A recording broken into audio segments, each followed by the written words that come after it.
You ever hear silence so deep it feels like the world forgot to breathe? That's the sound I wake up to every night, somewhere around 2 in the morning, when the wind dies and the forest outside this cabin just stops. The wood stove clicks as it cools, the whiskey glass sweats on the table, and for a heartbeat or two, it's like time folds back to that place. Zone 73. People think silence is peace. It isn't. Not out there. Out there, silence meant it was close. The recorder hums on the table. Red light blinking. My voice comes out rough, older than I remember it being, a little static creeping in from the shortwave radio on the shelf. I tell myself this is just a record, something for the files in case I don't make it till spring. But truth is, I'm talking to whoever still listens. Maybe someone who's walked through the same kind of night and heard that same silence pressing against their ribs. Maybe someone who deserves to know why the snow still smells like blood when the wind's from the north. It was January 2009 when the Army pulled me out of recon school and dropped a sealed order on my desk. No insignia, no branch, no unit name. Just a black envelope and a set of coordinates that didn't match any public map. I'd done my share of cold weather operations in Alaska, but this was different. The airspace was locked down. Satellite feeds were scrubbed. Officially, Zone 73 didn't exist. We were told we'd be tracking a rogue biological, possible viral contamination, nothing that couldn't be handled with standard containment protocols. I'd been in long enough to know when command was lying through its teeth. The helicopter ride north was quiet. No unit patches, no chatter. Just 5 of us staring into the gray horizon while snow hammered against the glass. Our pilot never gave his name. When we touched down on a frozen plateau surrounded by black spruce, he didn't wait for us to unload. He just lifted off and vanished into the storm. The world went dead still the second the rotor wash faded. Even the snowflakes seemed to hang in midair. And I remember thinking, this silence isn't natural. The outpost was nothing more than a cluster of aluminum huts half buried in ice. The power hummed low, like the whole place was breathing in its sleep. Inside, we found gear crates stamped with the Department of Defense emblem, but no personnel. Just footprints that stopped mid-stride, like their owners had evaporated. One of the guys, Corporal Miles, tried to laugh it off. Said maybe they got airlifted out in a hurry. But no one had heard any traffic on the radio in weeks. No SOS, no evac signal. Just static. Night came early. By 1600 hours, the sky had turned the color of gunmetal, and the trilene looked like a mouth full of teeth. The cold wasn't like any cold I'd ever felt. It had weight to it, pressing against your chest, stealing the breath out of your lungs. We set up a perimeter, motion sensors, infrared cams, all the routine toys. Nothing tripped. Nothing moved. And yet every one of us swore we could feel something watching. You know that instinct soldiers get, the one that crawls up the back of your neck even when your eyes say you're alone. That's the thing you learn to trust. I still remember the first howl. It wasn't loud. It was low, stretched out, like a moan caught in metal. It came from miles away, maybe more, but the sound rolled through the forest like thunder trapped underground. Miles grinned nervously and said, "Wolf." But there was no echo. Sound didn't carry right in that valley. It bent, warped, came from nowhere and everywhere at once. And after it faded, the silence came back sharper than before, like a blade sliding into the world's throat. I poured another drink, leaning back in this creaking chair now, and I can still hear it. That same sound. Every detail's etched in my skull. The frost building up on our rifles, the soft hiss of snow against nylon, the starlight too bright to be real. We were 5 men in a patch of frozen wilderness big enough to bury a state, and yet it felt like we were the ones being contained. We tried to keep busy. We logged footprints, gathered samples, reported false signals. But each night, one of us would wake to the feeling that someone was standing outside the door. Never saw prints. Never heard steps. Just that sense. Like breath against glass. 2 nights in, Private Reyes started talking in his sleep, whispering coordinates that didn't make sense. When we shook him awake, he couldn't remember a thing. The next day, he found a set of prints along the creek, 3-toed, deep, maybe 12 inches wide, almost humanoid but elongated. He radioed in a photo to command. The signal went dead before he got a response. That was the first time I noticed the static had rhythm. Not random crackle, but a pulse. Like breathing through the wires. By midnight, Reyes was gone. We searched till dawn, grid by grid, every inch of that snowfield. But there wasn't a drag mark, not a drop of blood, not even broken twigs. Just his rifle lying upright against a pine, as if someone had set it there carefully. No prints leading to it. No prints leading away. We tried to rationalize it. Hypothermia, disorientation, whiteout conditions. But none of us really believed it. I've seen men lose their minds in combat, but this was something else. This felt orchestrated. That night, I sat outside the perimeter with thermal goggles trained on the trilene. The wind had died completely. My breath fogged up the lens, and I cursed under it, pulling the goggles away. That's when I saw it. Without the lens, just my eyes.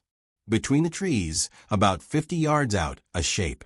Tall, white, not reflecting light, but swallowing it. Shoulders broad as a man's, maybe more, head slightly tilted like it was studying me. Its eyes caught the starlight and glowed a cold, unnatural blue. Not the yellow reflection of an animal. Something else. Intelligent. Calculating. I didn't breathe. Didn't blink.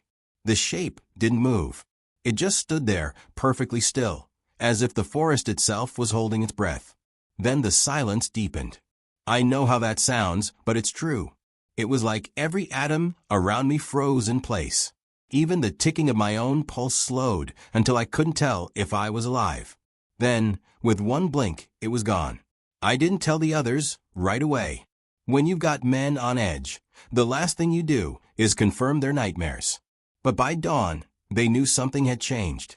The birds never came back. Even the wind had a direction it avoided. It curved around our camp like it was afraid to pass through. Sergeant Hall tried to keep morale up, cracked jokes about ghost stories. But I saw the tremor in his hands when he loaded his weapon. We all did. By the third day, we were down to 3, Hall, Miles, and me. Corporal Fields had gone to check the comms relay half a mile south. His body cam feed froze mid-frame. Snowflakes suspended in air, an outline forming behind him. Something massive, white bipedal. Then static. When we recovered the device, it was buried in snow, casing melted at the edges like it had been near extreme heat. In sub-zero temperatures. You tell me how that happens. I take another sip now, the whiskey warm and sharp, the fire dying low. The silence outside the cabin thickens, like fog. Every time I speak this story aloud, I swear the forest listens. Maybe it remembers. Maybe it waits. They said it would be simple, just a recon assignment, 2 days at most. That's what they told us at Fort Drum. The briefing room was windowless, stale air humming from a broken vent, the kind of place where truth goes to die under fluorescent lights.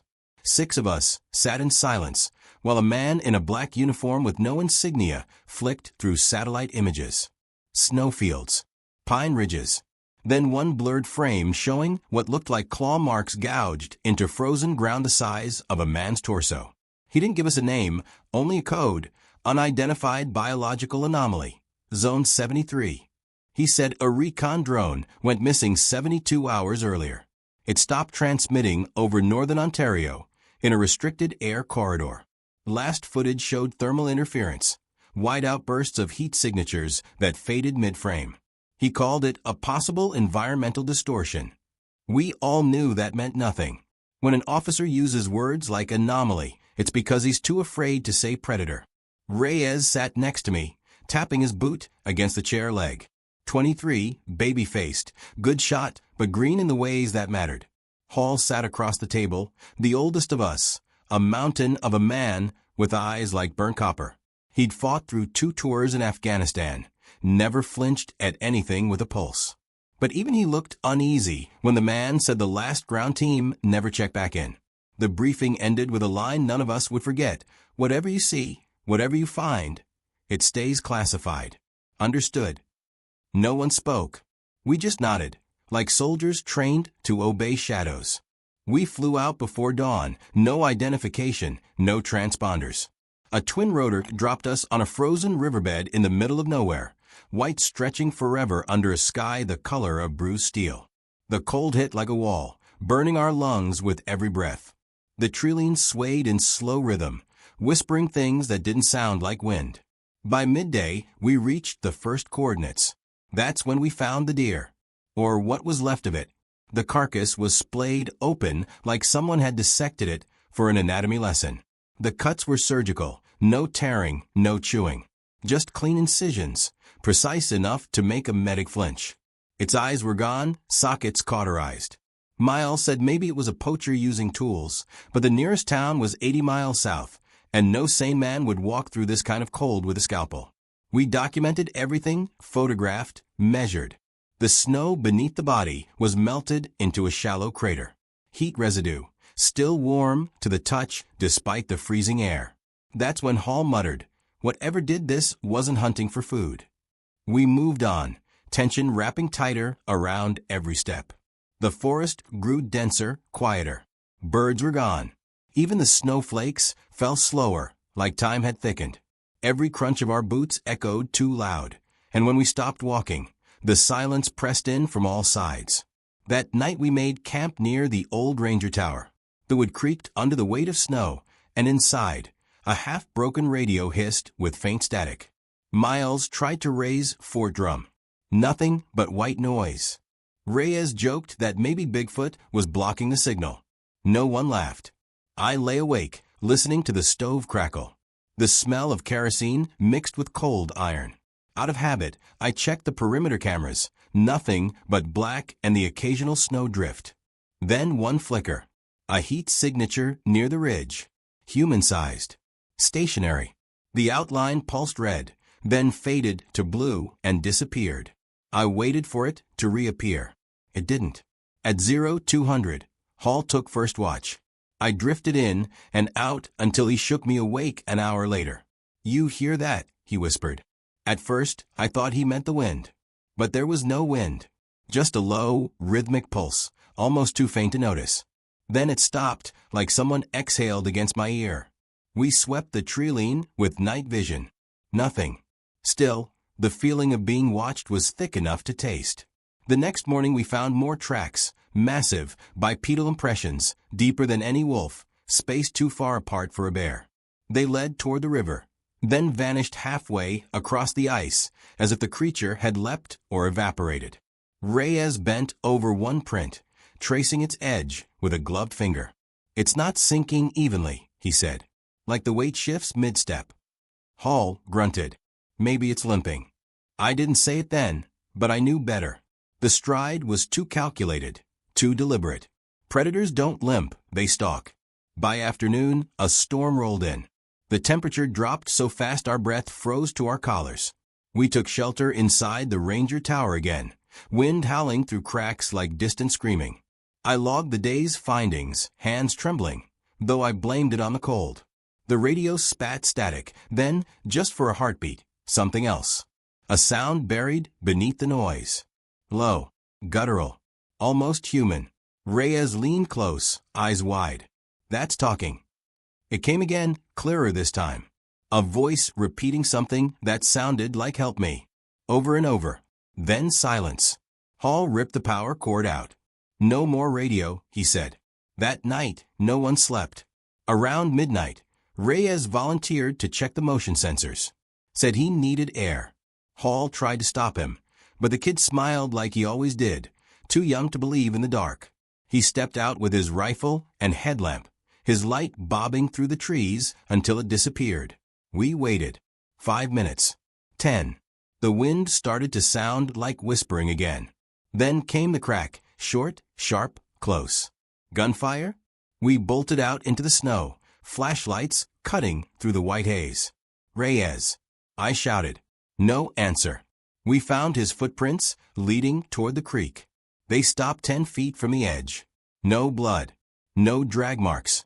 Nothing but his rifle, standing upright in the snow, balanced perfectly against a pine, like someone had placed it there with care. Hall whispered, "That's not possible." Miles started to pray under his breath. We called for Reyes till our voices broke, but the forest swallowed every sound whole. Even the echo died before it could come back. We carried his rifle back to camp, none of us speaking. I checked the remaining sensors. No movement. No heat. But the cameras were glitching, flickering with bursts of white light. Like lightning with no sound.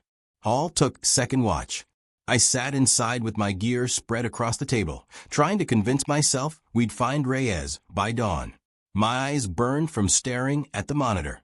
Then, just for a second, I saw it again, the flicker. Same spot near the ridge.